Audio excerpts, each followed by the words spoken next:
The problem of scruples is the problem at hand in the book of 1 Corinthians chapter 8, as we now come to the sixth problem that Paul deals with out of 16 that he will cover in the letter. The chapter, 1 Corinthians 8, is only 13 verses long. It might be the shortest chapter in the letter itself, but even though it is very briefly written, the material in it has great application to present circumstances. In fact, throughout history, men have been having opinions that they have felt inclined to bind on their brethren, and this chapter speaks to that very attitude, and Paul addresses, number one, that every scruple has an answer. There is a final definitive right or wrong.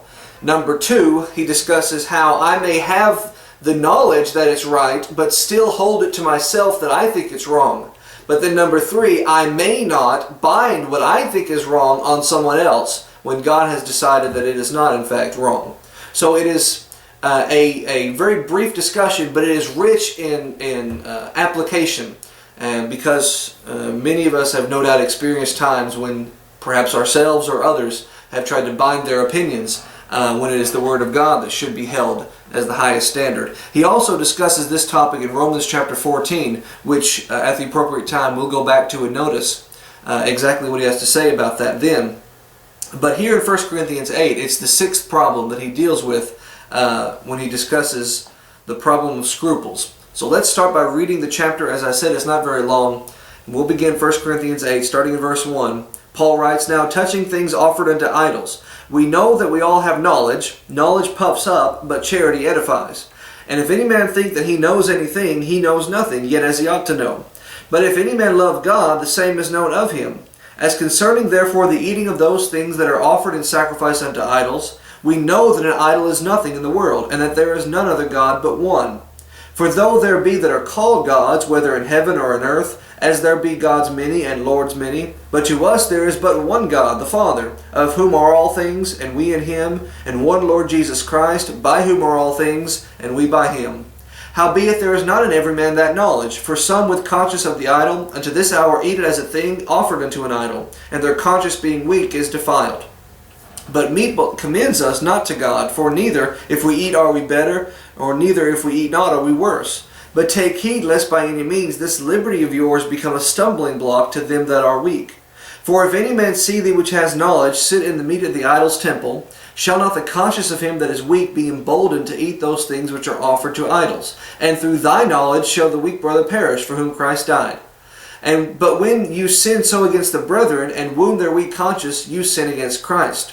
Wherefore if meat makes my brother to offend, I will eat no flesh while the world stands, lest I make my brother to offend."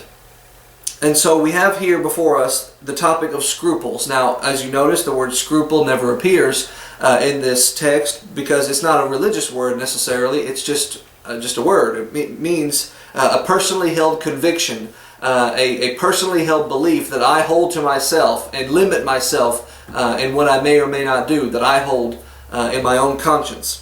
The most common example, and it's not necessarily alluded to here, but you can easily see how you could get to that point. The most common example would be a vegetarian. Someone who has a scruple about being a vegetarian is one who would say, I can't eat meat. I think it is wrong to eat meat. And so they hold to themselves this binding. They bind on themselves the inability to eat meat. That's a scruple. And so we're dealing with that here. Although in this context, it is not just eating meat, it's eating meat that had been previously offered in a pagan worship to a false little g god. And now you have these Christians, presumably in Corinth, these Corinthian Christians, who go to the meat markets, buy this meat, knowing that it had been offered in the back of that meat market in the temple area to the idol. It was killed, it was sacrificed, it was prayed to whatever little g god they have, and then they would turn around and take the meat that had been cooked on the altar and sell it like at a market. And so these Christians would think to themselves, if I eat this meat, I am condoning idolatry. Therefore, I become an idolizer. It could even be the case that many of these ones who have this scruple were former idolaters. And thus eating the meat was reminding them of their past life of sin. And so they thought, I can't do so. Nothing wrong with saying you can't do that. The problem comes when you try to bind that on others. Now, Paul is not so much discussing the binding of it here. He does that in Romans 14, which we'll get to later. Here he's taking it from the perspective of the one who doesn't have the scruple, needing to be careful that he doesn't cause his brother with the scruple to be tempted or to be to stumble into the sin of eating it and defiling his own conscience. One thing that comes clear out of this is that if I defile my own conscience, even though God may say it's not wrong, if I think it's wrong and I do it, then it becomes wrong for me and therefore is wrong. So one of the things that we're going to notice as we notice this text is how for every scruple that may be had, there is an answer to it. Is it actually wrong in the sight of God to eat meat offered to an idol, or is it okay? He answers that in this text. Another thing he does is he answers this idea of, well, you can think it's wrong, but I think it's right, so I'll do it and you just have to get over it. It's true that I may do it if I want, and if I don't want, I have every right not to do so. But it's very important that I'm conscious of my relationship with you and what I'm doing out in the open in front of you that might cause you to defile your own conscience. I have to be careful of my own brother and he of me. So there's several different moving pieces in this text that we will notice as we go through it. One thing that we want to point out is this is not talking about the law of God, that is the things that God has commanded us to do or not do. This is concerning things separate from that. God has made it very clear what things we are allowed to do and not do. With a scruple, what you have is, if there's the baseline of the line of fellowship with God, if I cross it, if I transgress over that line, that is the definition of sin. Sin is the transgression of the law. So if I have this baseline here, and I know I can't go over this line, then if I go over it, then I'm sinning. A scruple is when I draw the line a little bit lower than that. And even though God says you can go a little bit higher than that line down here, my scruple doesn't allow me to. In this text, what he says is essentially it's okay to eat meat that had been offered to an idol, generally speaking. If you have the scruple, it's not, but that's not what he means. Generally speaking, if it is okay to eat meat offered to an idol. In other words, it's not wrong. Here's God's baseline. It's not wrong. These brethren, though, who have the scruple, have drawn their own line a little bit lower than God's. And they've said, I can't do it. I won't do it. And then trying to bind it is where the problem comes. That's not to say God has made the line here and I can draw the line a little bit higher. God has said you can't do this, but then I'll say, well, you can do it a little bit, and so I'll draw the line a little bit higher and say you can go a little bit beyond that line. No, that's transgressing. That's stepping over the line, and that's sinning. What a scruple is stepping on the other side of the line, stepping before the line, not stepping beyond it. So now we have the problem laid out. Let's notice the verses verse by verse. First of all, the first verse, now as concerning things offered unto idols, we know that we all have knowledge, that is, an opinion. We all have an opinion about this. He's not discussing the law of God. He's discussing different people having different opinions. Some say it's okay, some say it's wrong. We all have an opinion. Opinions sometimes puff us up, make us arrogant. My opinion is better than your opinion is probably the default setting that all of us have within ourselves. Knowledge puffs up. Having our own opinion makes us arrogant, but we can temper that with charity, with love. Love builds us up. Love edifies. You see the contrast. My opinion puffs me up artificially, but love edifies us, builds us up, and that's not artificial. Verse 2, if any man think that he knows anything, he knows nothing, yet as he ought to know. If this guy wants to be a know-it-all, then he knows not at all. So a person wants to make their opinion more important than your opinion, automatically nullifies his opinion in the eyes of God. So if you want to be a know-it-all, then you know nothing at all. And that's how you should be looking at it. You should be going into it as though you say, it doesn't matter what my opinion is. It matters how it affects my brother, which he'll get to at the end of this verse or chapter. Verse 3, but if any man love God, the same is known of God. That's the contrast to verse 2. So let's read those together. If any man thinks that he knows anything, he knows nothing yet as he ought to know. But if a man love God, the same is known of God. If I can trust God more than my opinion, I'm doing right. If I put aside what I know, my opinion, then I can be known of God. It's a wordplay that Paul does, as he does frequently in his letters. Now, here's the context. Verse 4. As concerning, therefore, the eating of those things that are offered in sacrifice unto idols. So you have eating meat that have been sacrificed to a false god. We know, notice, he answers the scruple right here. We know that an idol is nothing in the world, and that there is none other God but the one God. So that answers the scruple. Is it wrong to eat meat offered to an idol? The answer is no, in general. No, because there's no such thing as an idol. An idol is just what that other guy is making a god out of, but it's not a god. It's just a statue. It's just his figment of his imagination. So you're just eating meat.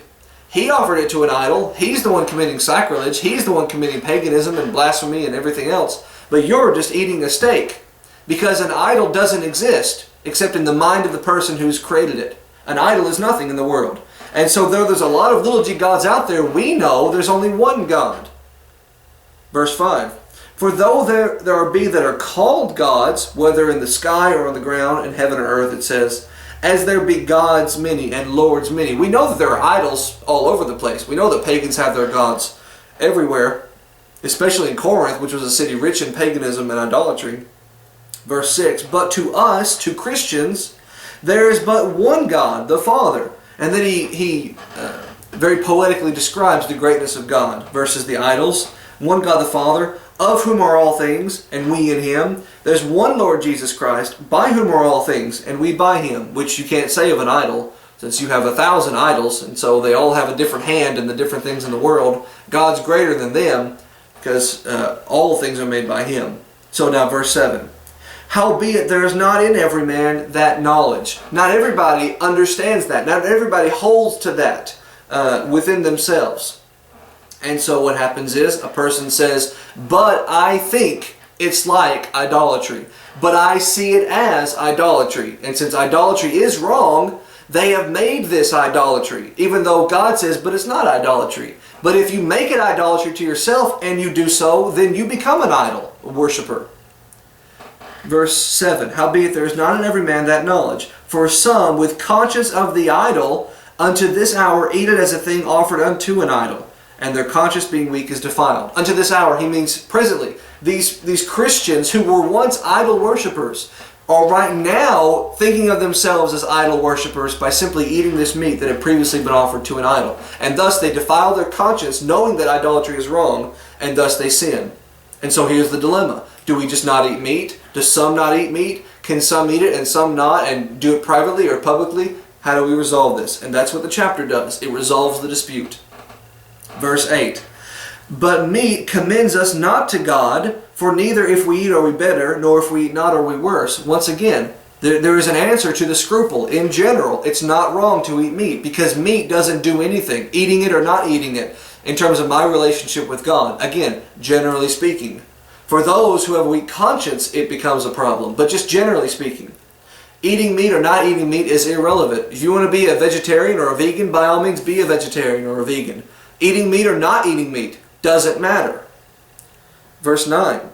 But take heed, lest by any means this liberty of yours, this freedom that you have to eat that meat, becomes a stumbling block to them that are weak. Now, how might my ability to eat meat be a stumbling block? The word means literally something that is placed as a thing that might cause them to spiritually trip, stumble. It means literally what it sounds like, a block you stumble over. But metaphorically, what it means is something I might do that might cause my brother to sin. So how might my freedom and my understanding it's okay to eat meat cause my brother with a scruple to sin? I'm not making him eat meat. Verse 10, he explains, for if any man who has the scruple see you which has knowledge, you who can eat the meat, sit at meat in the idol's temple. Now mind you, he's not saying you're going into some false church building, because you had the temple and in the end of it was like a little meat market where they would sell that meat. So that's what he's saying, like the meat market. If any man see thee which has knowledge, sitting in meat, that is eating the food, at the idol's temple, shall not the conscience of him which is weak be emboldened to eat those things which are offered to idols? He sees you doing it, and now his conscience starts to bother him. Well, if he can do it, could I do it? I mean, I think it's wrong, but if I see him doing it, maybe I can do it. And so he does it. His conscience gets messed up because he does it. After he does it, he feels guilty, and thus he realizes he's now sinned. Not directly, specifically against God, but he sinned against his own conscience, which is therefore a sin against God. And so my doing it publicly has caused this brother to sin. Verse 11. And through thy knowledge, the weak brother perishes, for whom Christ died. Look, Jesus died to take away this person's sins, but by my eating meat, I have inadvertently caused him to sin. and I've caused him to perish. The word means to sin. Verse 12. But when you sin so against the brethren and wound their weak conscience, you sin against Christ. That means me who has the ability to eat meat and it not be a problem. Now I've sinned against Christ because I've done so without respect to my brother's scruple.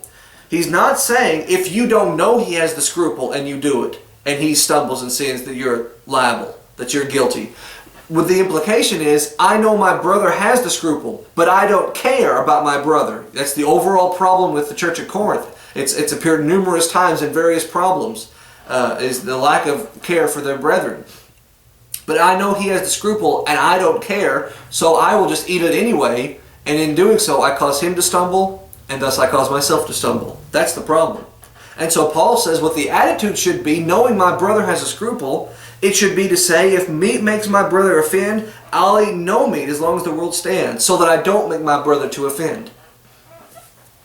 People have taken this to the extreme, and they've taken themselves into the position of the one with the scruple. And they've gone around trying to police people and saying, you can't do that, and you can't do that, and you can't do that because I have a scruple.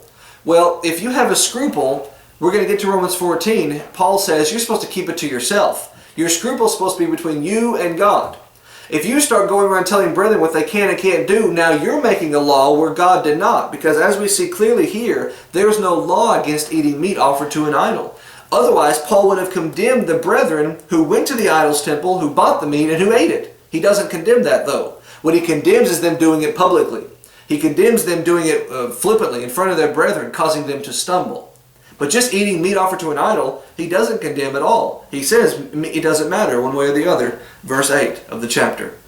But when I start telling my brethren, you can't do that because it's against my scruple, then I am taking my opinions and making them God's law, telling my brethren what they can and can't do, and that's a no-no. Now, if you go back a few pages to the book of Romans, chapter 14, here again this problem comes up. Romans 14, beginning in verse 1, Paul says, him that is weak in the faith receive you, and not to doubtful disputations. In other words, him that is weak in the faith is a person who has a scruple. He'll get to in just a second. And I should accept that brother. I should not be looking to make arguments with him. I should not be trying to talk him out of his scruples, these doubtful disputations. He gives an example now, verse 2. For one believes that he may eat all things, another who is weak eats herbs. So he very clearly lays out who is the strong and who is the weak. The strong doesn't mean someone who has a great knowledge of the Bible. The strong doesn't mean someone who's been a Christian for 50 years necessarily. This person who is strong in the faith could be a Christian for a year, and the weak brother could be an elder of 80 years old. It doesn't matter. Strong, weak only means, does he have a scruple or does he not have the scruple in this one particular thing?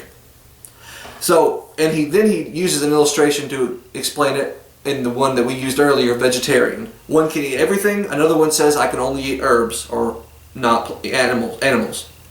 Verse 3. Let him that eats despise him that eats not. Let not him that eats despise him that eats not. If I can eat meat, I should not be looking down on the one who doesn't eat meat. But then he turns the tables. Let not him that eats not judge him that eats. If I can't eat meat, if I have a scruple not to eat meat, then I can't look down on the one who does eat meat, because God has received him. That's how he ends that verse. He doesn't, the pronoun isn't specific. Who is God receiving? That's just it. He's receiving both of them, the one who eats and the one who doesn't. Who are you, verse 4, to judge another man's servant? To his own master he stands or falls. Yea, he shall be holding up, for God is able to make him stand. Who are you to judge the servant of God? It doesn't matter whether he eats meat or not. Verse 5, here's another example. One man esteems one day above another, another esteems every day alike. We have holidays in our culture, in our country, just as they had back then. Back then, you were dealing with Jewish holy days that these Christians now continued to observe just by tradition and not by law. And some were looking down on them for binding these, or holding to these days, saying, you know, you're not bound by the law of Moses anymore. You shouldn't be having these Jewish holy days marked on your calendar, and you shouldn't be celebrating them. But Paul says they have every right to celebrate them if they want. They're just days. You celebrate a holy day every year. If it's your birthday, that's a holiday. A holy day, a holy day. And so we have all these holidays on our calendar. We have Valentine's Day, we have Easter, we have Thanksgiving and Christmas and everything in between. There's one every month, if not more. And some say, well, you shouldn't have holy days, holidays, because Sunday's the only holiday that you should observe. Well, I observe the first day of the week as the day given for me to worship God. But I recognize that there are days that I can make on my own and have a special thing for. You know, I have a day every year where I eat a lot of turkey and watch football. I have another day that I set aside to give gifts to my family. I have another day where I hide eggs and make my children go find them. We have holidays. It just simply means a day we set aside for something. It doesn't have to be for something sacred. It just means separate, which is what the word holy means in general. So, verse 5, he says, one esteems one day above another, another one treats them all equally. Verse 6, he that regards the day regards it to the Lord, and he that regards not the day to the Lord he doesn't regard it. In other words, they're both doing right by God. I take this day that I have set aside to be the day of thanksgiving, but I still give God credit for the day. I still praise God in that day. The other person who says, but I won't treat that day any more special than the others, I'm going to treat them all as special days and give God glory for it, is also giving God the glory. So they're doing no difference.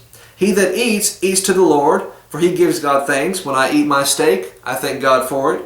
He that eats not also gives God thanks. He that eats his salad also gives God thanks for it. Now, go down to the end of the chapter of Romans 14. Verse 20. For meat destroys not the work of God. All things indeed are pure, but it is evil for the man who eats with offense. There is nothing wrong with eating meat. But if I eat it with offense, that is to say, if I eat it thinking it's wrong, then I've done wrong. It is good neither to eat meat or drink wine, nor anything whereby thy brother stumbles, or is offended, or is made weak. In other words, I should be careful what I eat and drink that someone else might have a problem with if it's a scruple. We're not talking about the things that God has outlawed. We're talking about the things that man has bound on himself not to do. We need to be cautious of our brethren to make sure that we don't offend their own consciences. But that doesn't mean my brother with a scruple can come running to me telling me what all of his scruples are and making me hold to his scruples. Because verse 22 says, have you got faith? And he doesn't mean your faith in Christ. He doesn't mean the faith, the system of faith. He means, have you got a scruple? That's the context. Have you got an opinion that you're holding to yourself? Keep it to yourself. I don't need to know what your scruples are. You don't need to know what my scruples are. If I don't know what your scruples are, then I won't worry about my conscience when I'm eating meat. And if you keep your scruples to yourself, then when you see me eating meat, you can just leave the room. So that our scruples aren't crossing paths. And so that our consciences aren't being defiled against each other. Have you got a scruple? Keep it to yourself. Happy is he that condemns not himself in the thing which he allows. Better just not to know that you're doing something someone else has a problem with. And he that doubts is condemned if he eats, because he eats not of faith. For whatsoever is not of faith is sin. Again, faith in the context, scruples. If you eat something that is against your conscience, if you do something that's against your conscience, that's sin. Never mind the fact if you do something that's against God's law, that's sin. That's understood. Separate from God's law, if you have bound something else to yourself and you make that a scruple and you go against it, that's sin. That doesn't mean that you can't talk yourself out of a scruple. The brethren reading 1 Corinthians 8 might read this and think, an idol really doesn't exist. I guess I can just get over it. And if they do get over it, then they can freely eat the meat. But if they still say, but I just can't get over it, I recognize it's not right, it's okay, but I just can't get over it, then they should not eat the meat. And so that's the problem with scruples. It comes up so many times, and really the issue is brethren just binding their scruples. And if we would just keep our opinions to ourselves, then the brethren would know what our scruples are, and then we wouldn't have these kinds of conflicts. The problem with 1 Corinthians 8 is the brethren are, number one, telling each other their opinions, and number two, not caring about each other's opinions. And so Paul regulates both. He says in Romans, keep your opinions to yourself. But he says in 1 Corinthians 8, if you know it, now you have to be careful for your brother. In other words, love your brother, care for your brother. Him that is weak in the faith, receive, as he says in Romans chapter 14. The ongoing problem in 1 Corinthians, though, is this problem just not having any regard for the brethren. You see it from chapters 1 through 4 when we dealt with division. They were divided because they couldn't get along. You see it in chapter 5 when they wouldn't withdraw fellowship from a sinning brother because they didn't have care for him. You saw it in chapter 6 when they were suing each other because they wouldn't work out their problems. Now again in chapter 8, they're binding scruples on each other, or they're being flippant and casual with the consciences of their brethren, again because they don't care about their fellow man. The lack of love is potent in the church at Corinth. But we're not at chapter 13 yet, the love chapter. We're going to start chapter 9 and problem number 7 this time next week, which concerns paying the preacher. Again, a problem of love. We'll get to that chapter when we get to it. Until then, thank you for listening.